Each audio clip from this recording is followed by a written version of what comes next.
চীনে ঠিক কেন গিয়েছিলেন? এটা কি আপনার কোনো সংগঠনের কোনো কাজে নাকি কোনো?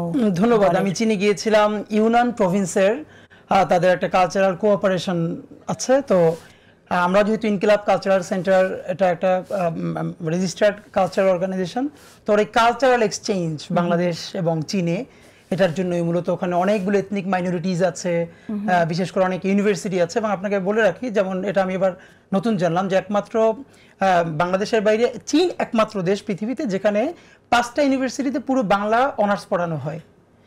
এটা আর কোনো দেশে নাই।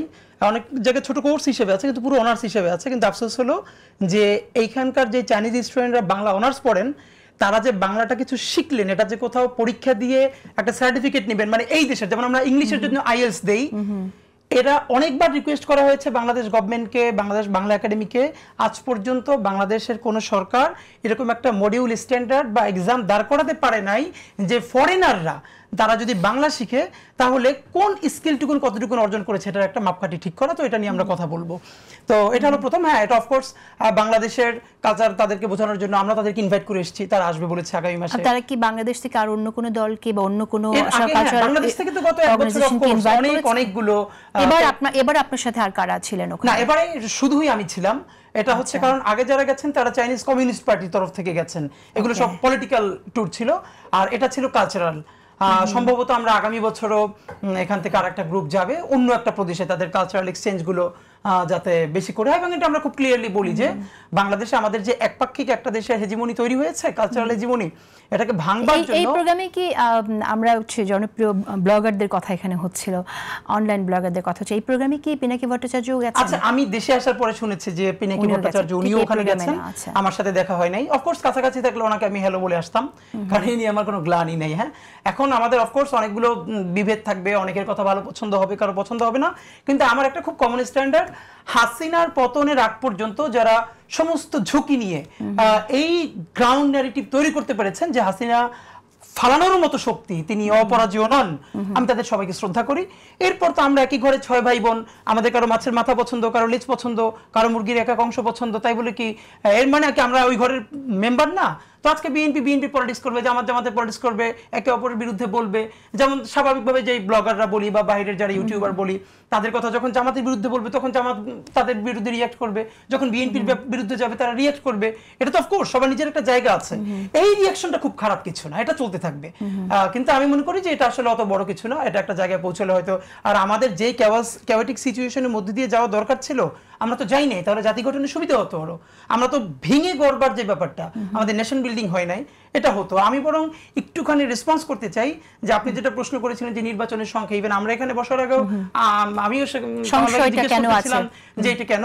দেখেন, ব্যাপারটা হলো পলিটিক্যাল পার্টি বা সরকারের কোনো কাজের কারণে এই সংখ্যাটা তৈরি হয় না। আমি এই কারণে বলি, আমি এসেই একদিনের জন্য বাড়ি গিয়েছিলাম, গ্রামে গিয়েছিলাম, চায়ের দোকানে বসে বসে, মানে স্বাভাবিকভাবে দেখলেই তো অনেক, তো তাদের বুঝবার চেষ্টা করেছিলাম।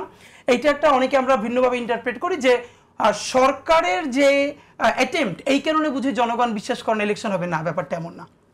সরকারের অ্যাটেম্পটের সাথে সংশ্লিষ্ট না, বরং দেশের অনেকগুলো সিনারি আছে। একদম ভ্যানওয়ালা, রিক্সাওয়ালা, সবজিওয়ালাও এখন বোঝে যে এই যে গভর্নমেন্ট আছে, গভর্নমেন্টের মধ্যে আরো গভর্নমেন্ট আছে, সে একমাত্র গভর্নমেন্ট না, সে চাইলেও অনেক কিছু চালাতে পারে না। প্রমাণ দেখেন, এই যে ঘাতক জেনারেলদের যে বিচারের প্রক্রিয়াটা শুরু হলো, তো আমি এবং অবাক হচ্ছি যে ধরেন খুব সিরিয়াস টকশোগুলো গ্রামের চায়ের দোকানে মানুষ লম্বা সময় ধরে দেখছেন, কথা বলছেন, ইম্প্যাক্ট তৈরি হচ্ছে।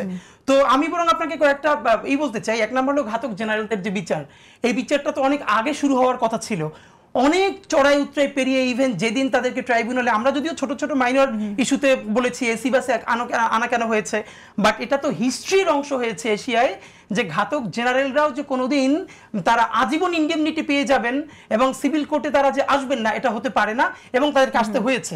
এটা একটা বিগ অ্যাচিভমেন্ট। আপনি দেখেন, আমি সম্ভবত মাহফুজ আলম যেই সংঘাতটার কথা বলেছে, এই সংঘাতটাকে চূড়ান্ত করবার জন্য অনেকে চেষ্টা করছে। এখন ধরেন যদি ফেব্রুয়ারিতে ইলেকশন না হয়, আমাদের প্রথম জায়গাটা হলো লাভটা কার? লাভ প্রথমত হলো একমাত্র লাভ আওয়ামী লীগের।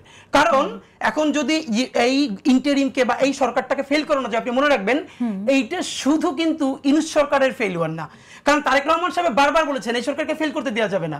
জামাত ইসলামী থেকে অন্যান্য সকল তাদের সমালোচনাও আছে, কিন্তু এই সরকারের তারাও কিন্তু অংশ। আই রিপিট, তার প্রত্যেকটা পলিটিক্যাল পার্টি বর্তমান বাংলাদেশপন্থী, তারা এই সরকারের অংশ, অঘোষিত অংশ অথবা ঘোষিত অংশ।